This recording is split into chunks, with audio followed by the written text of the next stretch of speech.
no place like the Cube. Coming across your airwaves, dance with me. It's an intersectional day, and it's gonna bring you the weekly. Family, is the news overwhelming? Is it just too much? Well, I get you, and I got you. Yeah. Family, this is your favorite queer radio personality, Anna DeShawn, and this is Queer News, your favorite weekly news pod where race and sexuality meet politics, culture, and entertainment. This is your number one stop for queer news done right, only on E3 Radio.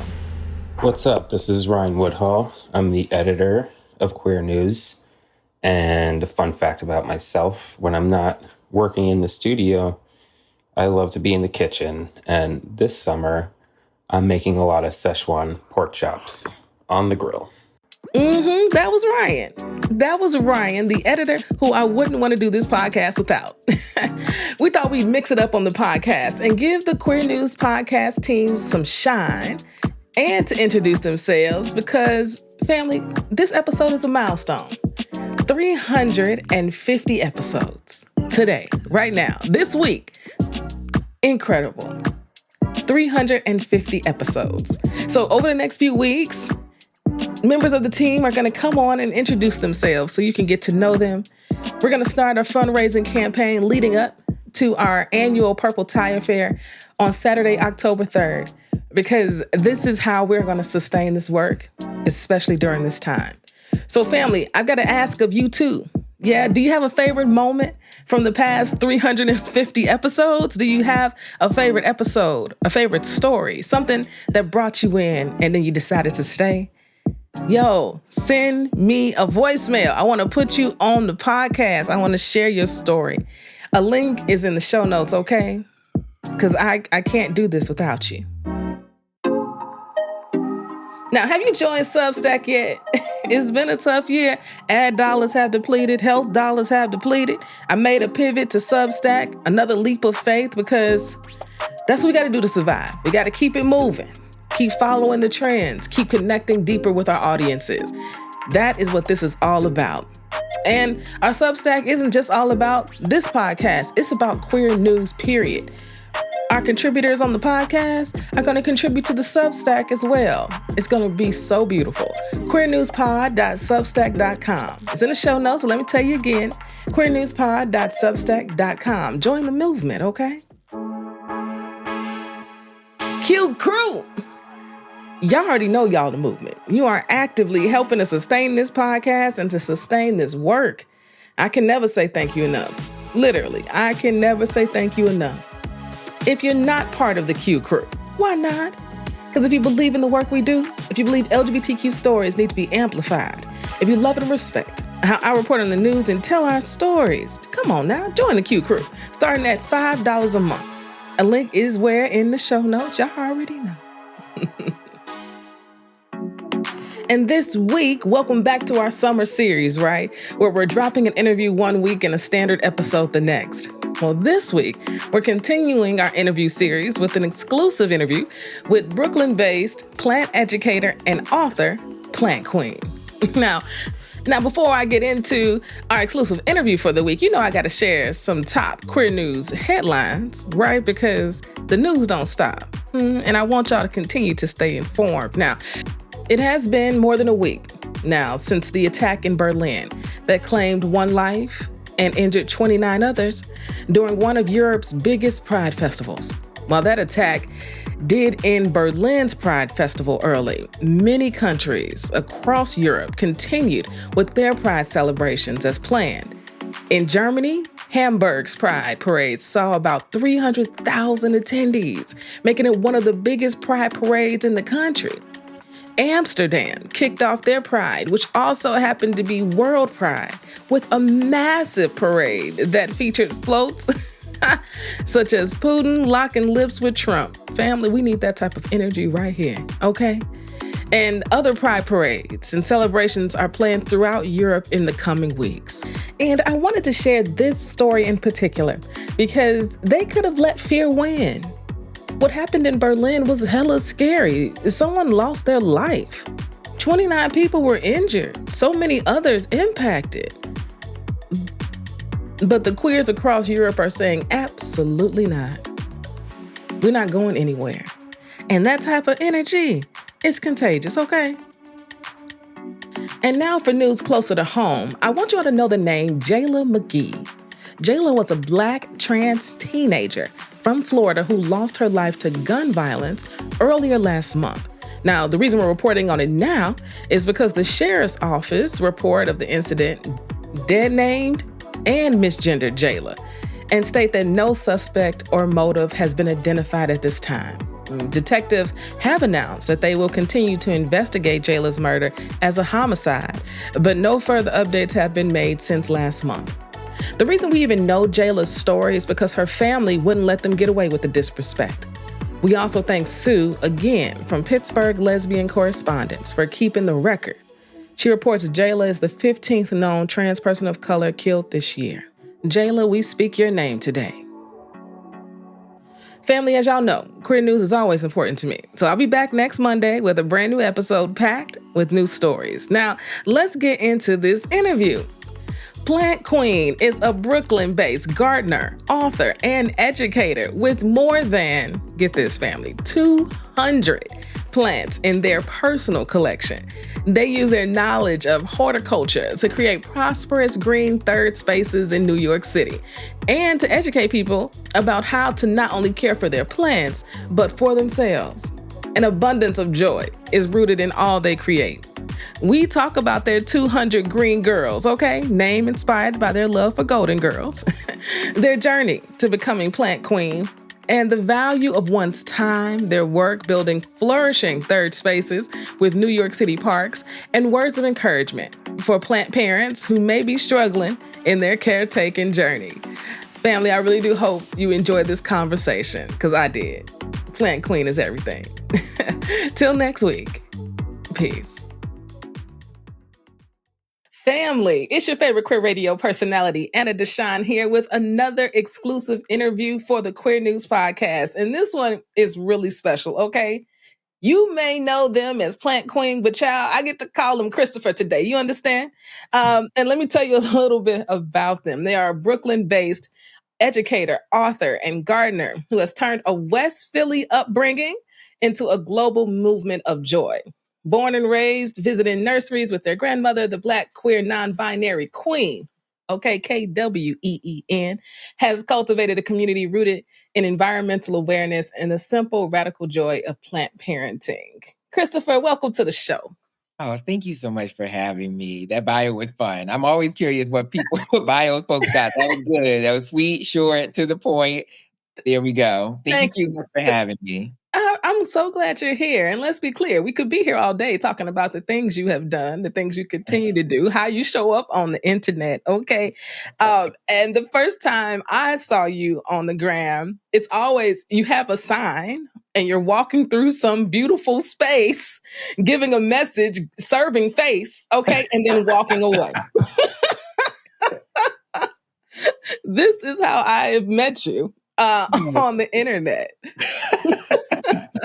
You know, that series was, I am always experimenting with my social media presence because it's a social experiment, right? Yeah. And I think as creators, we need to allow ourselves opportunities to explore and to evolve and to switch it up a little bit. And so I was at a point in my life, I think it was the beginning of last year. I had begun like a little notebook of little quotes. I read a lot. I, watch some shows. I'm very nosy, so I listen in on people's conversations. And anything that I hear that I'm just like, ooh, that hits good. I'll jot it down. And I started leaving little Post-its around my apartment. And so I was like, you know what? If I need these, maybe other people need them as well. And so, started writing them down and putting them on posters and going into like my little third spaces I enjoy. And now it's something it turned into something that I wasn't expecting. but it's something I really enjoy now. So I'm glad you came to me that way and saw that content, because it apparently is resonating with a lot of people, and that feels good. That feels good. Child, they are hilarious. Okay. And I don't know if I get it. I know you explain it. You reading books. Okay. You enlightening yourself, and there's like quotes that come out to you. But child, they just be so on point. And honestly, I don't know if it's the quote or what you serving in face or the area in which you usually in. It just looks so beautiful and serene all the time, these third spaces, but it works. And what I really love about what you just said was the experimentation of the thing. Mhm. As someone who's a business owner as well, it was so freeing to me. I was in an accelerator, and one of the coaches gave us this book, and it talked about business being an experiment. And I had never thought about it that way. Failure was a bad word to me at that time. Success, this striving for perfection, all these things that I was taught. And I was like, wait, I can experiment here? Because experimenting means that you can fail and that's okay. Like science is a space where failure is expected and you don't really succeed until you fail, right? And it just shifted everything for me and how I work and how I live. So I love that you use that word for how you approach your work. Yeah, it's important. We need to allow ourselves opportunities to fall and pick ourselves back up. Allow ourselves moments to learn lessons, right? I think it's all a part of life. But yeah, I mean, whether it's like personal life or, you're trying to figure out who you are outside of your work, I think it's important that we allow ourselves the process of experimentation. It's really important. 100%. Now, how do your green girls help you with this? Okay. And family, if you don't know what the green girls are, okay, they are Christopher's plants. Okay. But from what I understand, you have 200 of these in your 800 square foot Brooklyn apartment. Is that accurate? That is accurate. Yes. It started with one, a Marble Queen pothos, almost like 11 years ago. And it grew into this amazing plant family. If you can hear that, that's just the New York Symphony. It's the New York Symphony Orchestra. Coming down. Where's she at? She at? Mhm. All right. I think she made a turn. Anyway. So it started with one plant, my Marble Queen pothos. I still have that plant. And I call them my green girls because I'm a fan of Golden Girls. I watch a lot of old television. Like I watch, I don't think I've ever admitted this. Oh, you got to tell me now. I watch a lot of like old British television. I lived in Brighton, England for like half a year in 2011 as a part of a study abroad program, and fell in love with just like British television. So I watch a lot of old shows and sitcoms. Fresh Prince, Martin, Living Single, Golden Girls. I mean, I could go on and on. And so it's a homage to the Golden Girls, my green girls. And which Golden Girl are you, honey? Which one? What'd you say? Which Golden Girl are you? Oh, I want to say, I mean, I feel like I'm a Dorothy. I'm very quick-witted. Always got something to say. I mean, sometimes I just hold my tongue because I'm like, it's not worth my energy right now, and like y'all don't deserve this wittiness right now. But I would say I'm closest to Dorothy. Okay, I hear that. I mean, I'm the one people always come to, so that's that Dorothy side. But I'm also kind of quirky, and Rose, man. Oh, Rose. Rose was sharp though. Rose was sharp. She was. Oh my God! There was this video I was watching online, and it was the power of underestimation, right? When people underestimate you, they will act all kind of ways and show you, who they really are, right? Because they don't think you're a threat. And I think Rose was that. I think Rose was really, really that. But yeah, I loved Autumn Girls. My God, that show was just timeless in so many ways. It is so timeless. And when that creator sang it, and read the Black creator that remixed it and sang it on the internet and it went crazy viral that year. Child, it So just good. So good. I mean, what can't we do? Like, what can't we do? Like, I mean, we are the culture. We are building the culture. The culture would not exist without us. Oh my God. It wouldn't be worth it. I'll tell you that. But this journey of your, Green Girls 200, right? You've cultivated this whole brand around plants and horticulture and third spaces. Like, did you ever foresee this journey for yourself? Hell to Or the did no. it kind of all happen? Hell to the no. Are we allowed to curse on here? You are. It's the internet. We can do whatever we want. Yeah, no. I never really saw this becoming a career pathway. Very grateful that it has become that. I have my bachelor's degree is in psychology, my master's degree is in higher education, student affairs administration. So I thought that's what I was going to be doing. I thought I was going to be working at a college university, and I did that work for over a decade, and it was fulfilling. I got my dream job. I was the assistant director of the NYU LGBTQ plus center for a number of years, and dream change. I had my dream job and I was like, okay, I think the dream is changing. So like, what does that look like?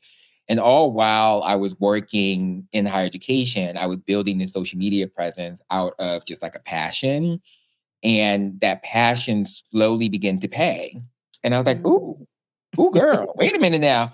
And I remember I got my first paid partnership, and it was one video and it was a month worth of my salary. And I was like, oh, wait a minute, girl, hold on now. That just, it shifted my assumption of the value of my labor. And I was like, oh, girl, wait a minute now. Something's switching up in here.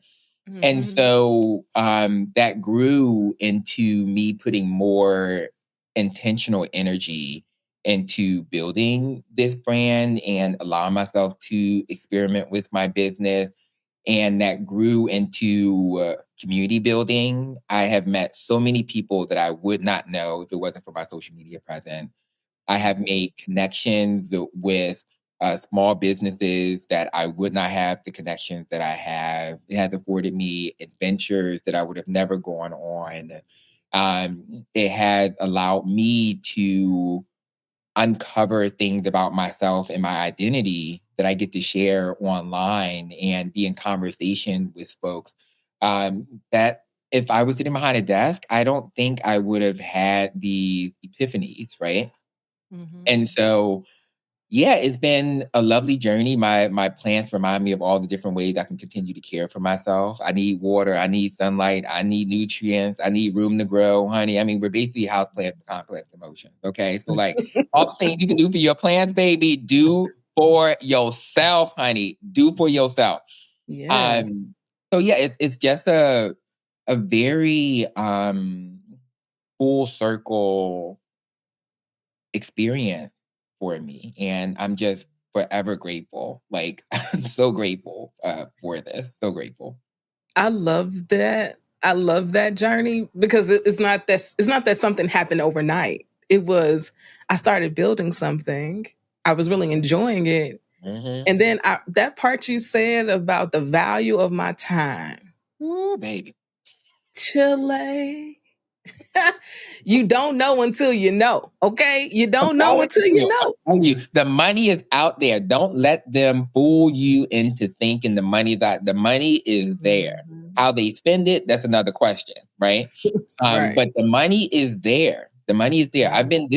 Has been 11 years. 11 years of me doing this. I just started full-time entrepreneurship last year, right? So like I have been building this. It's a marathon. It's not a sprint, right? You have to pace yourself. You have to do the things that people are like, oh, I want to get into, creating my own business. Well, baby, make sure you have some kind of stability. Get that little 9 to 5. Assess how much energy you can put into that 9 to 5 so you can put that energy towards building your own thing. Like it's all a strategic game that you really have to be intentional with the spendage of your energy, your time.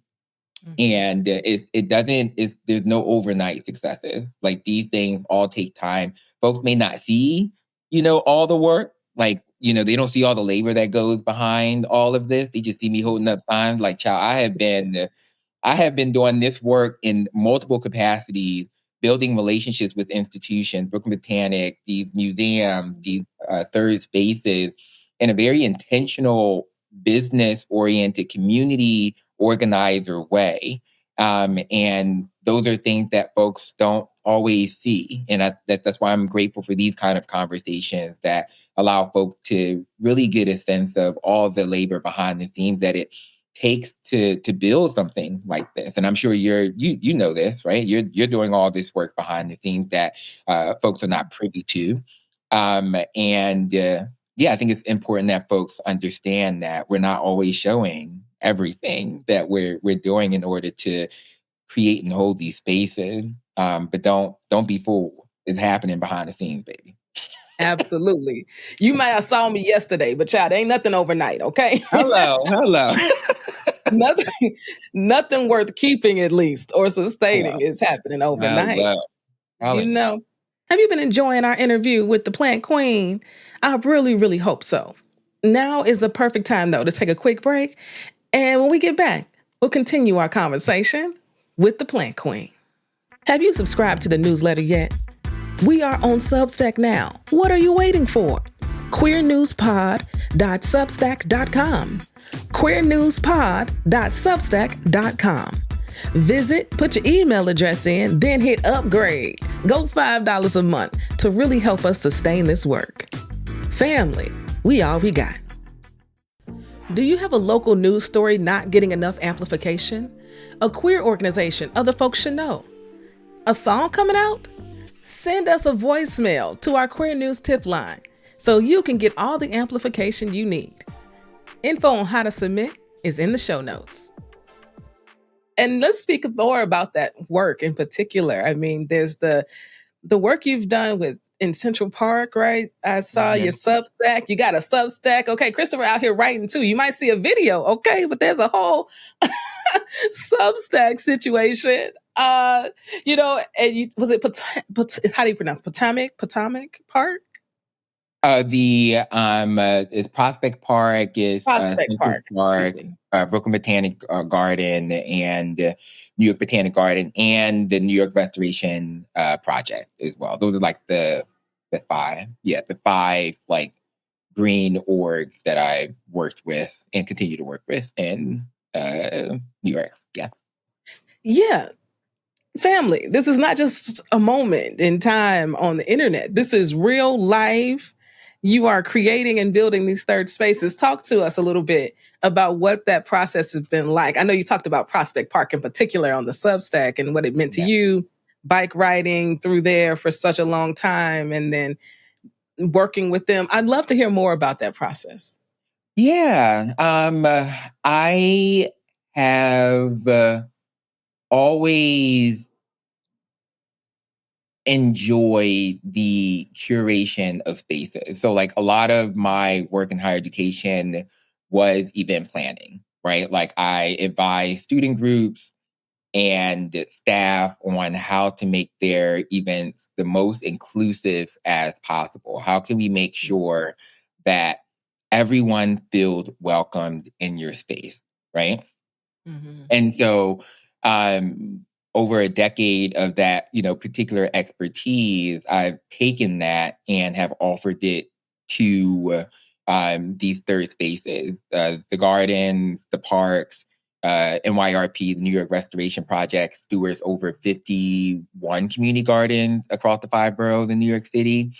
And there's power in representation and visibility of diverse bodies, right? And if I can use my body and my unapologeticness and kind of float and prance through these spaces, I think that serves as an invitation for other folks to do the same, right? And I think as Black folks, as Black queer folks, I think we have a complicated relationship with land, right? Our labor has, built many of the foundational structures of this country, yet we don't own a lot of the land and property that we reside on. There's a bit of a traumatic history there, right?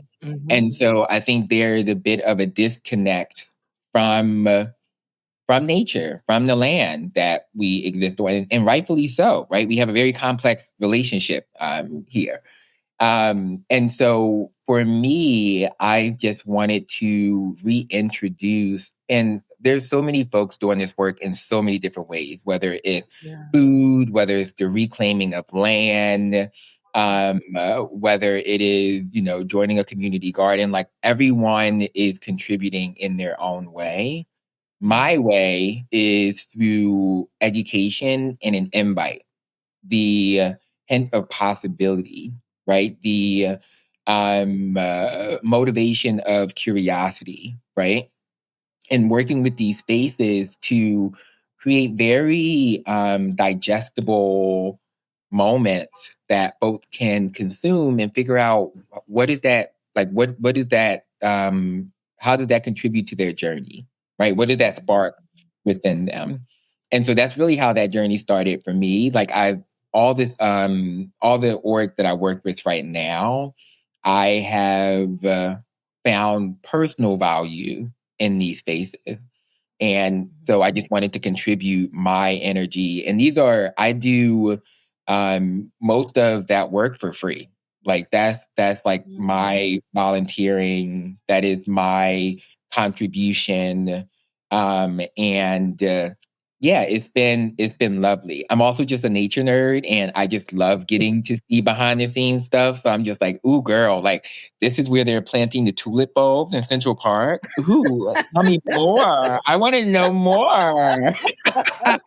Like, oh, these are the dead hedges in Prospect Park. Oh, I never knew that. Tell me more. These chicken coops at, one of the parks of NYRP. Tell me more. I want to meet the chickens. And so I'm paid in the experiences that I get, that I have the privilege of being a part of when I'm creating this content and laying out this content in this curriculum. I build curriculums. Like I work with these orgs. I'm like, hey, I want to pitch this curriculum for this series. Here's the language. Here is the angle.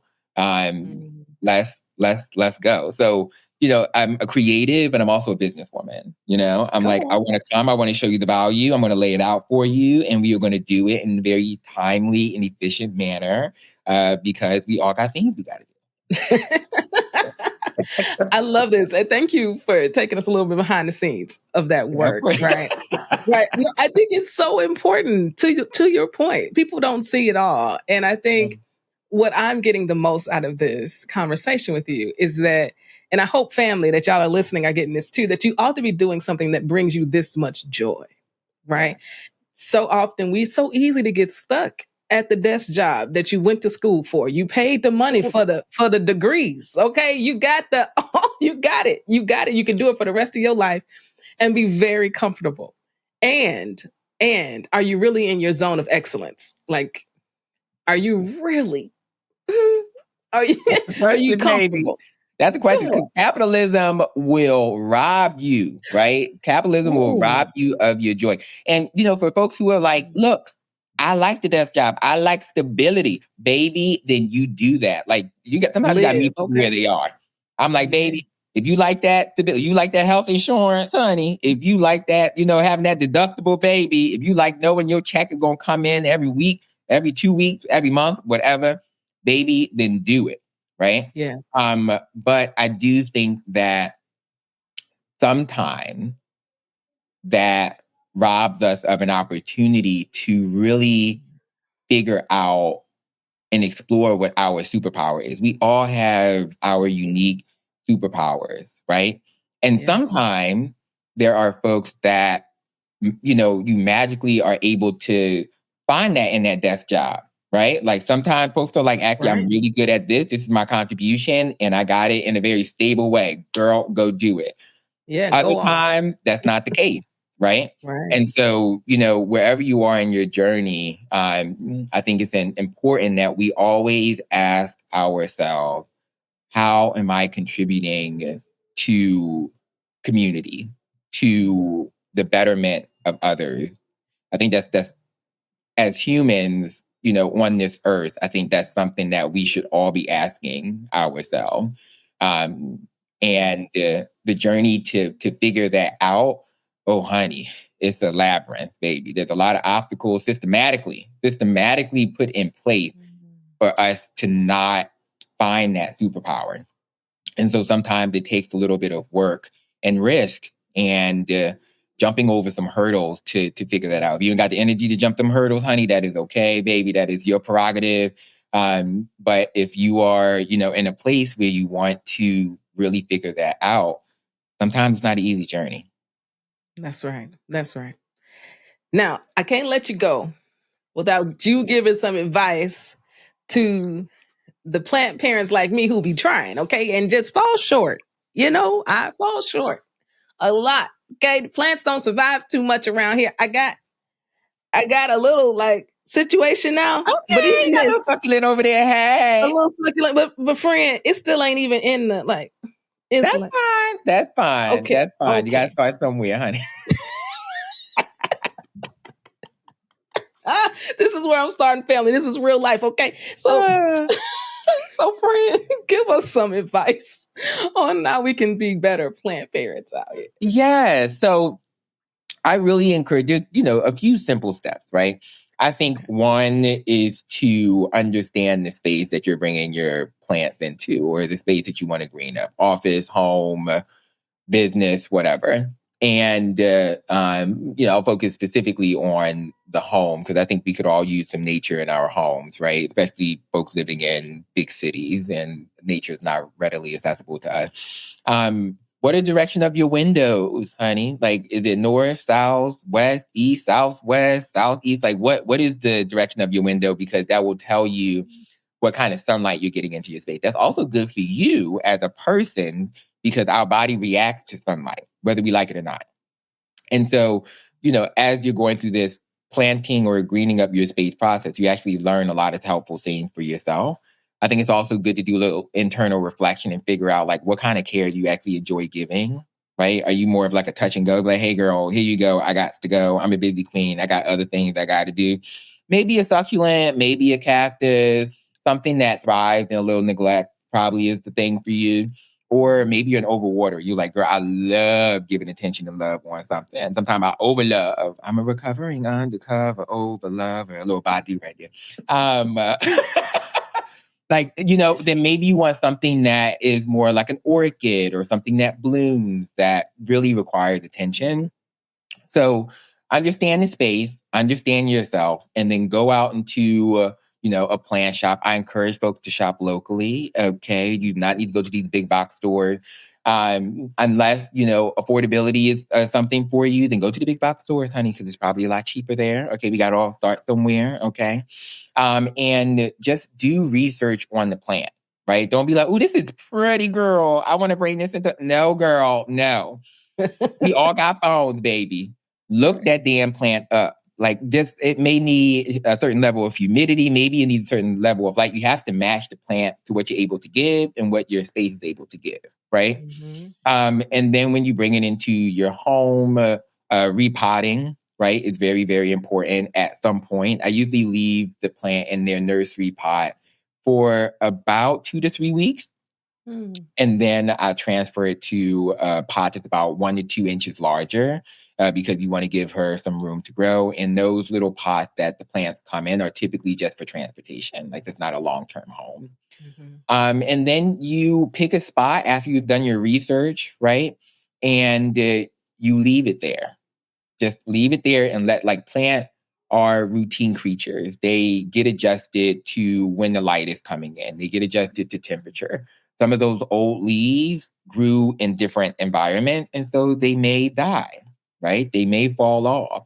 there are parts of ourselves that we have to let go of when we enter new spaces, right? So and sometimes have to do that too, right? A lot of analogies here, y'all. A lot of analogies. I'm receiving. Okay, I hope y'all receiving too. Okay, receive. Yes. Mm-hmm. And so, so that's my advice there. If folks want a more in-depth, breakdown, it's a little campy that serves a little fashion, folks can purchase my book, You Go Girl. Okay. It's on all platforms. All right. Very reasonable. You did it before I could. Okay. That's how I sell your clothes. Y'all better go get the book. Okay.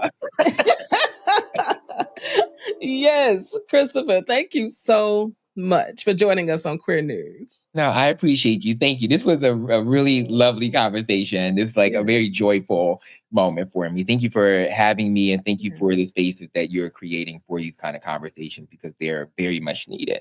Yeah, I appreciate you. Thank you so much. Family, you know how we do. This is Queer News Done Right.